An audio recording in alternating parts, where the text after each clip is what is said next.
Thunder Bay Fire Rescue has to respond to a wide range of calls, meaning crews need to be prepared for anything. That makes training for whatever may come their way important for the safety of all Thunder Bay residents. That's what Vasilios Bellos found when touring some of the local stations and learned what it takes to be a firefighter. It's the emergency service that's often first on scene. Members of Thunder Bay Fire Rescue are constantly at the ready to respond to any serious incidents in the community.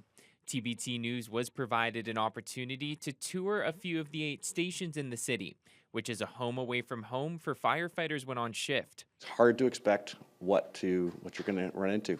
Division Chief of Training Peter Werwoda says while they respond to a wide range of calls, people naturally think of the response to structural fires. Werwoda says those are only becoming more challenging in recent years. Plasma TVs and children's toys, they're all made of plastics. The fuel load is essentially number 2 diesel fuel. Where back 30 years ago, a fire might take 24 to 30 minutes to reach flashover, roughly 1,000 degrees Fahrenheit. Today's fuel packages will likely reach flashover in 3 to 4 minutes.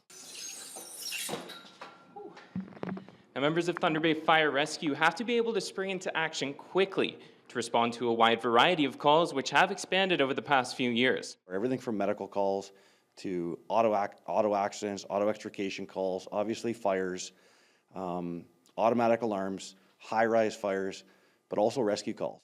Werwoda calls some events high risk, low frequency, meaning they don't happen often, but can be devastating when they do, making training all the more important.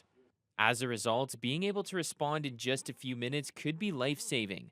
No easy task when having to put on over 100 pounds of equipment.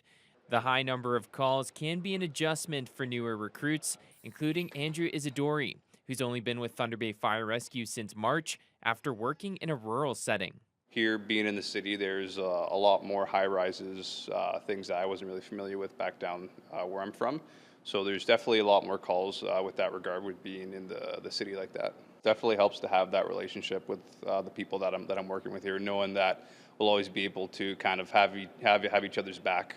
Well, it was a quieter night for Thunder Bay Fire Rescue. Speaking to both seasoned veterans and new recruits proved they need to be ready for anything. Having that mindset and the training to back it up ensures the safety of those across the city.